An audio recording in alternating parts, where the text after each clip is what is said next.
우리는 늘 찬양하며 삽시다. 누구를 찬양해야 되죠? 하나님만 찬양하기 위해 우리 이 땅에 보내주신 줄 믿습니다. 할렐루야. 오늘 아침에 오랜만에 차가운 공기를 맛보게 되었습니다. 계절의 변화를 통하여서 지난주만 해도 제가 설교 때 우스갯소리로 더워 죽겠다, 뭐해 죽겠다 했는데 이제는 또 선선한 바람이 붑니다. 이 더워 죽겠다라는 그 더위 때문에 곡식이 아름답게 익어가는 줄 믿습니다. 또 이 선선한 바람을 통하여서 하나님의 살아계심을 느낍니다.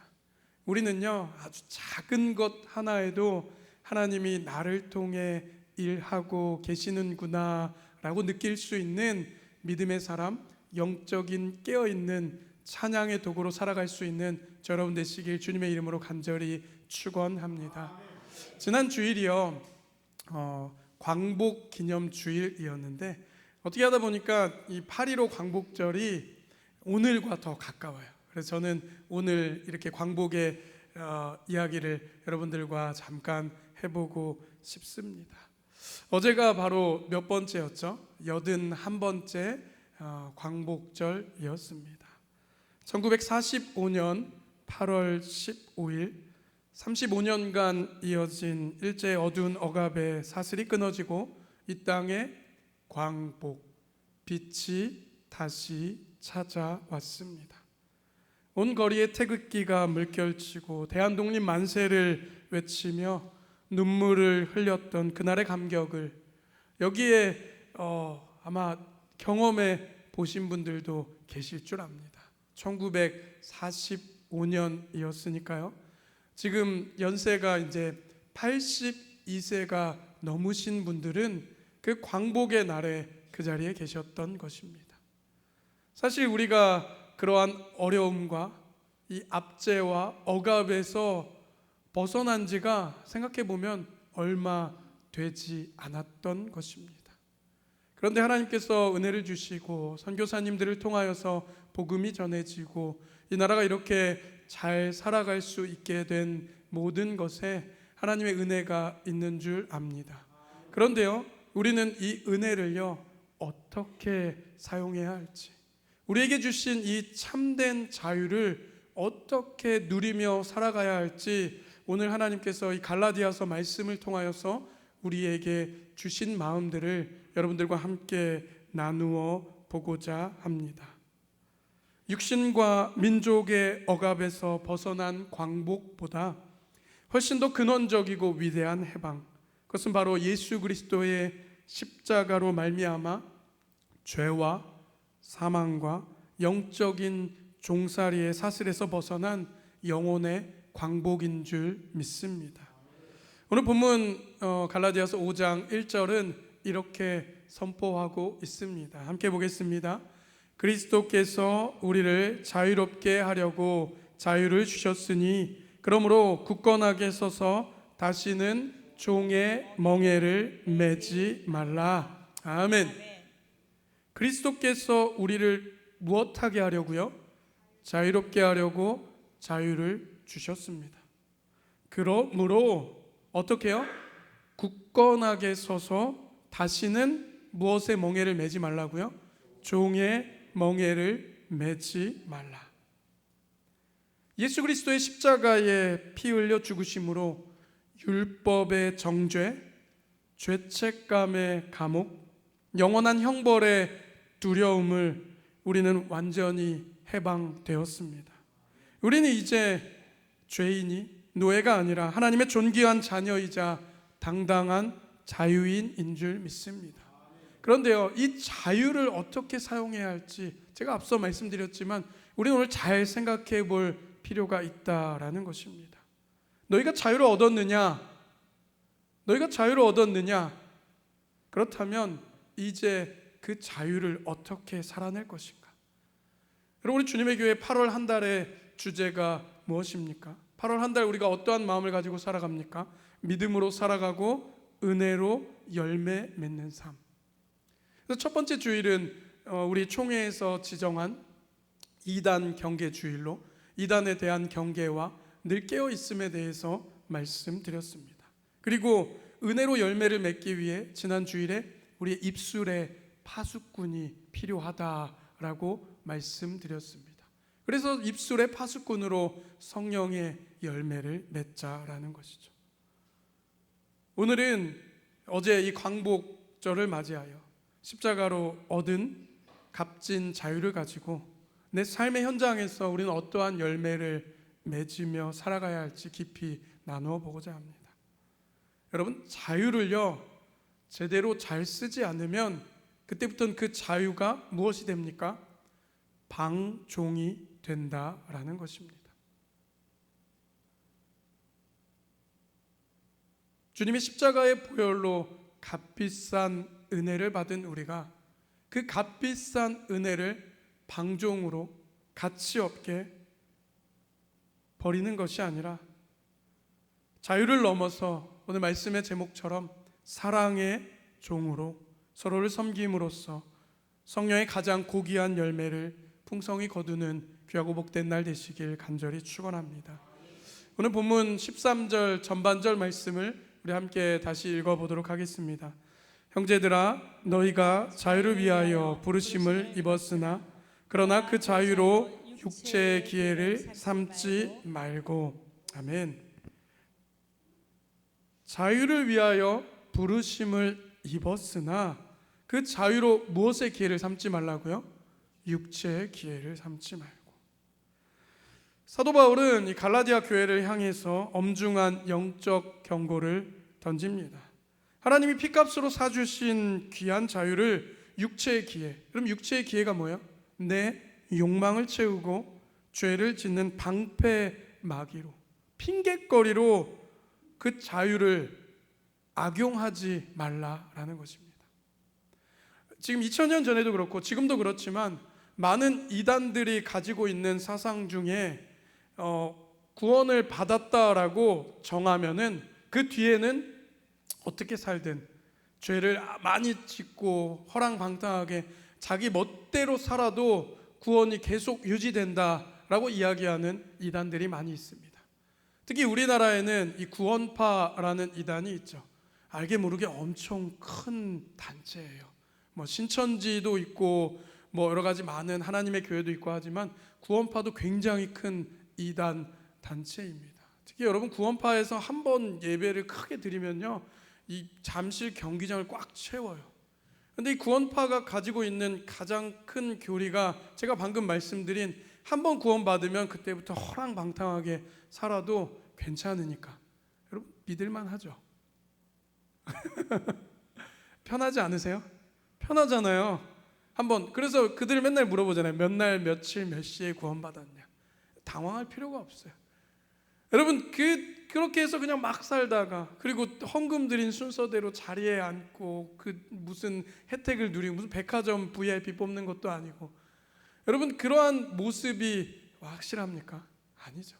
그리고 삼위일체를 부정하고 그렇게 살아가는 모습, 진정한 자유가 무엇인지 모르고 그 말장난으로 그 자유라는 것을 방패로 삼아서 자기 뜻대로 멋대로 교주의 생각대로 살아가는 거예요. 여러분, 진정한 자유는요 하나님 안에 갇혀 있을 때 자유인 줄 믿습니다. 제가 늘 말씀드리지만 어린아이들을 잘 길러보시고 할 때 보면요, 여러분, 자녀들 또 뭐 손주들 주변에, 그리고 어른들도 마찬가지예요. 뭔가 행사가 있고 뭐 일하고 할 때요 정확한 경계와 울타리가 있으면요 그 안에서 훨씬 더 안정을 느낍니다. 아이들도요 그냥 막 풀어놓고요 마음대로 놀아라 얘기하잖아요. 그럼 그 아이들요 자유롭게 놀지 못해요. 어떤 아이는요 난 저만큼까지 가야 하나? 난 이만큼까지 가야 하나? 그러다가 정말 갔다가 길을 잃는 아이도 있고요. 그리고 되게 좋은 것들이 많은데 그 여기 앞에서만 누리는 사람들도 있어요. 아이들도 있어요. 하지만요 정확한 경계를 주고 그 울타리 안에서 자유를 줄 때 그것이 훨씬 더 행복하다라는 것입니다. 그게 바로 에덴 동산이었다라는 것이에요. 여러분, 동산이라는 것은 경계가 정해진 땅이라는 뜻입니다. 여러분, 하나님이 우리에게 주신 경계는요 그런데 뭐예요? 에덴 동산도 마찬가지였죠. 선악과 외에는 다 주님이 주신 거예요. 하지만 사람들이 그냥 반대로 생각하고 왜 저것도 못 가져가나 생각하지만 그것 외에 하나님 다 주셨다라는 것을 누리지 못하고 그것을 통하여 하나님의 위대하심과 나의 사랑하심을 바라보는 도구가 되어야 하는데 그것을 사단 마귀의 간계를 통하여서 유혹이 찾아오게 된다라는 거예요. 여러분, 진정한 자유는요, 예수 그리스도 안에 그 은혜의 울타리, 사랑의 울타리 안에 있을 때 참 자유를 누릴 수 있는 줄 믿습니다. 그렇기 때문에 내가 그냥 임의대로 말하는 그 자유, 난 자유하니까 뭐 해도 괜찮겠지, 자유하니까 죄를 짓고 또 돌아와도 괜찮겠지, 이건 죄가 아닌가, 이런 식으로 자신의 잣대대로 나아가는 것이 아니라 우리는 오직 솔라 스크립처, 하나님의 말씀 안에서만 그 참된 자유를 누리는 주님의 거룩한 울타리 안에 살아가는 저 여러분 되시길 간절히 축원합니다. 내 인생은 내 것이니 내 마음대로, 내 기분대로, 내 권리대로, 이런 것은요 자기 중심적인 방종입니다. 나는 구원받았으니 이제 주일만 대충 지키고 내 욕심대로 살아도 천국 간다. 나는 은혜 아래 있으니, 그 은혜에 대한 정의가 잘못된 거죠. 나는 은혜 아래 있으니 내 편한 대로 살아도 된다. 여러분, 우리가 이제 마지막 파송의 찬양 부를 때 선한 능력으로 찬양을 부르죠. 여러분, 이 선한 능력으로 찬양을 지은 그 작사가, 갑자기 제가 이름이 갑자기 생각나요. 보네퍼 목사님이 제 전공인데도 이름을 까먹었어요. 제가 기독교 윤리학이 전공인데 보네퍼 목사님으로 소논문도 썼는데 제가 지금 갑자기 생각이 안 나요. 보네퍼 목사님이 이 선한 능력으로 가사를 적고, 그러면서 이 보네퍼 목사님의 가장 큰 신학적 교리 중에 하나가 값싼 은혜와 값비싼 은혜에 대해서 이야기하는 거예요. 예수님을 믿기만 하면 천국에 간다. 할렐루야. 맞죠? 이신칭의. 그런데요, 이 예수님을 믿기만 하면 천국에 간다라는 건 우리는 어쩜 쉬워요. 그렇기 때문에 이 은혜와 자유를 값싸게 느낀다라는 거예요. 하지만 이 값싸게, 우리가 편하게, 편하다라는 표현도 저는 별로 쓰고 싶지 않아요. 하지만 이 믿기만 하면 구원받게 하기 위해서 세상 그 어떠한 희생보다 가장 값비싼 희생을 예수 그리스도께서 십자가에서 흘려주신 줄 믿습니다. 할렐루야. 그렇기 때문에요, 우리가 은혜라고 말하고 믿기만 하면 된다라고 말하는 것이 가볍지 않길 소망합니다. 우리는 은혜 없이 살아갈 수가 없습니다. 우리는 은혜 아니면 하루도 살아갈 수가 없다라는 찬양의 가사의 고백을 너무 많이 하지만 그것이 정말 삶의 현장 속에서 얼마나 느껴지는지요. 작게 불어오는 바람 속에서, 꽃들도 구름 속에서, 작은 새의 지저귐 속에서 하나님의 음성을 들을 수 있고 하나님의 마음을 깨달을 수 있길 소망합니다. 여러분, 세상은요 그냥 돌아가는 게 아무것도 없어요. 지구가 공존하고 자전하고 정말 0.0000001도만 틀어져도 우리는 다음날 죽을 수밖에 없습니다. 의사들이 수술을 해서 그 자리에 장기를 대충 넣어도 하나님께서 우리를 만드시고 창조하셨기에 의사들도 0.0000을 정확하게 내가 원래 있던 자리에 넣지 못해요. 하지만 그것이 제 자리를 찾아서 돌아가고 그것이 원래대로 왔다는 증거로 수술하고 다음날 뭐가 나와요? 가스가 나오죠.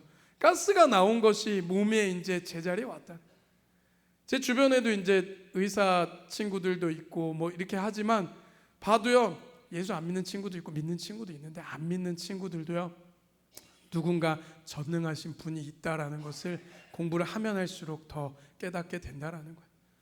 그렇게 이렇게 작은 것 하나하나 살펴보고 은혜를 생각하고 느낄 때 우리는 우리의 자유를 함부로 쓸 수 없게 된다라는 것입니다. 이 자유를요 함부로 쓰게 되면은 오늘 본문 마지막 절에 그 다음 구절에 15절의 말씀 보면은 만일 서로 물고 먹히면 피차 멸망할까 조심하라 라고 기록되어 있습니다. 이 자유를요, 이 은혜를요, 내 방종으로 살아갈 때 그것들이 서로 물고 먹히며 피차 망하게 된다라는 것입니다. 그러면서 이 자유를 얻게 된 우리에게 하나님께서 오늘 분명히 말씀하십니다. 오늘 13절 후반절에 보면은 오직 사랑으로 서로 종노릇하라. 할렐루야. 오직 사랑으로 서로 종노릇하라. 여러분, 이걸 가지고 역설이라고 말하죠. 패러독스라고 얘기하는데, 여러분, 역설이 뭐예요? 앞뒤가 맞지 않는 거예요. 자유를 얻었어요. 자유를 얻었는데 뭐예요? 서로 종노릇하라는 거예요. 자유를 얻었는데 왜 종노릇하라는 걸까요? 이것은 억지로 끌려가 멍에를 매는 노예가 아닙니다. 그러한 종이 되라고 말씀하신 게 아닙니다. 그럼 출애굽기에 보면은 출애굽기 이제 19장부터 이제 시내산에 올라가서 모세가 하나님의 법도를 받죠. 10계명부터 시작해서 이제 21장부터 각종 다양한 법들을 하나님 알려주세요. 친절하게 알려주시죠. 613가지, 614가지의 이 법을 알려주시지만 그 중에 이제 21장을 시작하면은 종에 관한 법에 대해서 나와요. 근데 종의 제도가 있어서 하나님 불공평하네 이렇게 있지만 전혀 그렇지 않습니다. 이 7년이 지나면 이 종에게 자유를 줘야 해요. 희년이죠. 이 7년이 지나서 종에게 자유를 주지만 제가 종이라고 가정하겠습니다. 주인이라고 하면 좀 그렇잖아요. 제가 종인데 저의 주인이 있었어요. 그런데 그 주인이 이제 7년이 지났으니 이제 너는 자유롭게 해방해라. 너 편한 대로 살아라 합니다. 그런데요, 이 저의 주인이 그냥 우리가 생각하는 이 노예 이런 거 아니에요. 우리는 노예, 종이라고 얘기하면은 뭐 잘못하면 멍석마리로 맞아야 될 것 같고 죽임을 당해야 할 거 하지만 정말로 그 종을요 사랑으로 가족으로 아껴주는 주인들도 많았다라는 거예요. 그렇기 때문에 저의 주인은 그러한 주인이었습니다. 그랬어요. 이 7년이 지난 후에 저한테 자유롭게 살라고 했거든요. 그런데 저는 이 종에게 얘기합니다. 주인님, 저에게 너무나도 좋은 아내를 만나게 해주시고 자녀를 허락해 주시고 살 집도 제공해 주시고 저를 종이 아니라 자녀처럼 형제처럼 베풀어 주신 그 사랑이 너무 감사합니다. 그렇기 때문에 저는 이 7년이 지났지만 그래도 평생 당신의 가족으로 종으로 살아가겠습니다 라고 고백을 합니다. 그러면요 이 종과 주인은요 이 나라의 관아에 가서 이렇게 평생 종으로 살겠다라고 서약을 합니다. 그리고 그 주인의 집 문설주에다가 귀를 대고 구멍을 뚫습니다. 그러면 이 사람은요 평생 이 사람의 종으로, 어쩌면 종이 아니죠. 더 이상 이제 종것처럼 행동하지 않고 가족으로 살아가겠다라는 것입니다. 여러분, 성경이 말하는 서로 종노릇하라라는 것은 바로 이러한 모습입니다. 하나님께서 죽을 수밖에 없는 우리를 건져주시고 그 은혜로 구원해 주셨으니 이제부터는 종이 아니라 자녀로 우리의 신분을 바꿔주셨다라는 것입니다. 그렇기 때문에 나에게 주신 이 자유를 내 마음대로 사용하는 것이 아니라 자유를 준 사람을 위해서, 그리고 그와 함께 더불어 먹고 마시며 평생을 기쁘게 살겠다라는 것이 참된 서로 종노릇하라의 의미인 줄 믿습니다. 진짜 신앙의 성숙은 내가 얼마나 자유를 누리느냐에 있지 않고 내가 그 자유를 가지고 얼마나 기쁘게 이웃을 위해, 주변을 위해 낮아지며 살아가는가라는 것입니다. 내 권리와 내 자존심을 내려놓고 십자가의 사랑으로, 가장 먼저 누가 종이 되셨죠?